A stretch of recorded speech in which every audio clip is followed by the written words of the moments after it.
मेरी तरफ से सभी को राम राम, सत श्री अकाल, सलाम अलैकुम। मैं जनक भौजी जंतर मंतर से, और आज जंतर मंतर पे बड़ा खाना चल रहा है। स्वामी सर राम राम।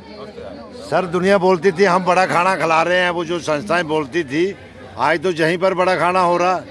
सर बड़ा खाना हमारा सर ने लेके आया था। अच्छा, जो मेरठ से। हाँ जी हाँ जी, ठीक है, घर से बना के लेके आए हैं। देखो यही है जो यही है उनके दिल मन में श्रद्धा है। देखो सर ऐसे है, अब ये रेल रोको आंदोलन था, जो हम लोग फौज में नौकरी की है ना, तो फौज में हमको हमेशा डराते थे। हमारा अफसर, हमारा सीनियर जो लीडर में जो काम कर रहा है, जैसे सीनियर जैसे हो, सूबेदार मेजर हो, इनको बताएंगे जो इनको ऐसे खींच के रखो, ऐसे खींच, तो हम तक वो मैसेज पहुंचेंगे तो और बड़ा मतलब खींचतानी हो जाता है। उसी जैसा हमारा 90% अपना पूर्व सैनिक जितना भी है, 90% ऑल इंडिया में, वो देशीय संगठन में रहता है। देशीय संगठन मतलब अफसरों का संगठन में रहता है। तो अफसरों का संगठन ने इतना कोशिश किया है। रेल रोको आंदोलन 45 दिन पहले हमने ऐलान किया, 45 दिन पहले। उसका बाद हम लोगों ने रेल रोको का एक हफ्ता पहले हम लोगों ने इसका रेकी करके न्यू दिल्ली रेलवे स्टेशन भी तैयार करके दिखा दिया। उसके बाद रेल रोको का 4 दिन पहले केरल से टीम निकल के आ गया। ये सब इन्होंने देखते रहा और इन्होंने इतना सख्ती से पुलिस को एक्शन में लगा दी। 45 दिन से हम लोग इंतजार कर रहा था इन्होंने हमें बातचीत में बुलाएंगे, लेकिन इन्होंने हमको बातचीत में नहीं बुलाया। इन्होंने इतना ऐसे बना दिया, इन्होंने चावनी बना कर रख दी। उसके बाद रेल रोको आंदोलन में रेलवे का 28 करोड़ रुपए का नुकसान हो गया, काफी गाड़ियां प्रभावित हो गया, और केंद्र सरकार को बहुत बड़ा एक मैसेज मिला। लेकिन अब सरकार अब जो अपना देशीय संगठन का जो हेड जो होता है, अधिकारी जो होता है, उनसे पूछ रहा है ये क्या है, 10% लोग ने जो इसी जैसा कर दिया है, अब क्या है बातचीत का रास्ता कैसे क्लियर करूं।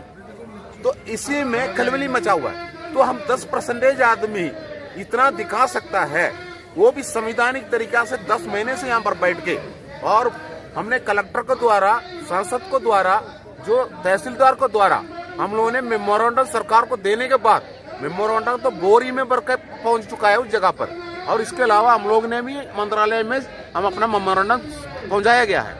हम संवैधानिक तरीके से किया है। अब इतना करने के बावजूद भी, इतना परिश्रम लेने के बावजूद भी हमें यहाँ से खींच के बाहर करने का कोशिश भी कई बार हुआ। इतना होने के बाद ये रेल रोको आंदोलन 10% पूर्व सैनिकों ने कामयाब करके दिखाया, सरकार का नुकसान करके दिखाया। तो अब आप बताइए, ऑल इंडिया लेवल पर पूर्व सैनिक जागरूक हो गया। अब मैं बता रहा हूँ, जितना देशीय संगठन में जो पूर्व सैनिक रहता है, उनको ये क्लियर पता चला है हमारा भविष्य, अपना हक अगर मांगना है खुद ही मांगना पड़ेगा। कोई अफसरों को इसी के बीच में ठेकेदार बना के मत भेजो। वो हमारा ठेकेदार है, हम जो सिक्योरिटी गार्ड का ड्यूटी कर रहा है उसी के लिए ठेकेदार है। हमारा पे, पेंशन, हमारा फायदा के ऊपर, हमारा वेलफेयर के ऊपर वो हमारा ठेकेदार बनने की जरूरत नहीं है। ठेकेदार हमेशा फायदा नहीं दिलाएंगे। आपको अच्छी तरह पता है, अगर आप ठेका में, अगर आपने सिक्योरिटी गार्ड का ड्यूटी कर रहा है, अगर आपका तनख्वाह 20,000 रुपए है, उसमें से 10,000 रुपए वो खाएंगे। 8 घंटे का ड्यूटी है तो आपसे 12 घंटा ड्यूटी कराएंगे। ज्यादा मुंह खोल दिया तो नौकरी से निकाल देंगे, डिसिप्लिन एक्शन करेंगे, तो आपको फाइनेंशियली नुकसान हो जाएंगे। आपने बैंक से लोन भी लिया होगा, बच्चे को जो पालना है, आप गुलाम बन के ही रहना है। लेकिन मैं कह रहा हूँ गुलाम नहीं बनना। हम इस देश का अंग है, हमको गुलाम लेने की जरूरत नहीं है। हमारा हक हम खुद ही सरकार से मांगेंगे। हम सरकार से मांगेंगे, सरकार के पास नहीं है, हमसे चर्चा कर रहा है, हम बाईबंदी करने के लिए तैयार हो जाएंगे। हमें वो बाईबंदी करने के लिए या सरकार से बात करने के लिए हमें ठेकेदार नहीं चाहिए। इस ठेकेदार को निकाल दो। ठेकेदार से जो चंगुल से बाहर निकलकर आप लोग अपना हक मांगने के लिए तैयार हो जाओ।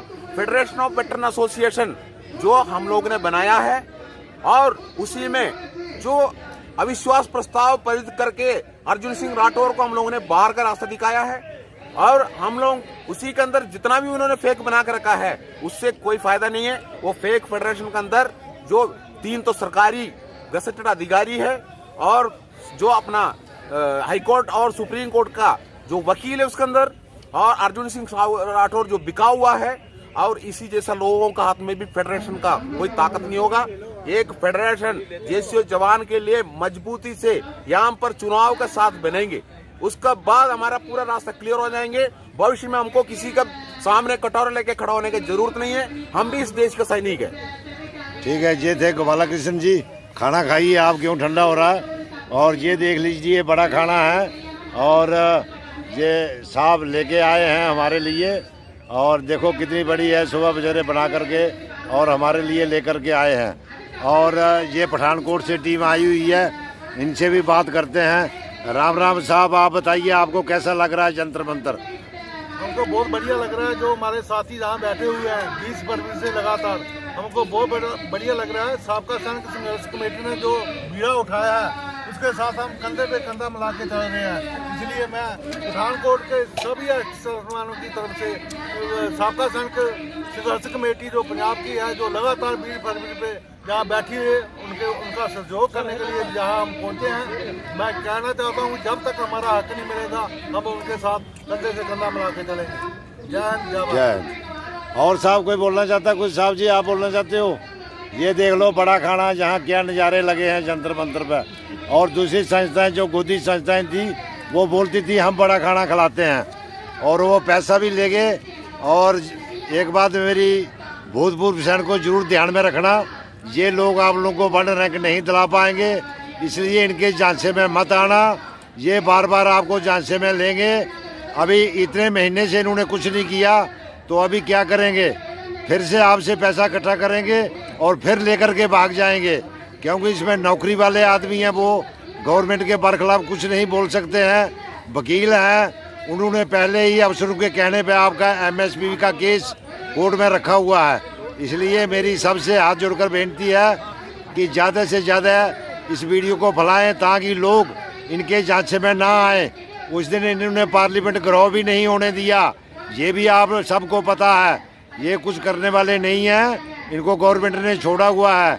जैसे स्वामी सर ने बोला है, ये ठेकेदार हैं उनके बने हुए, इसलिए इनसे बचो।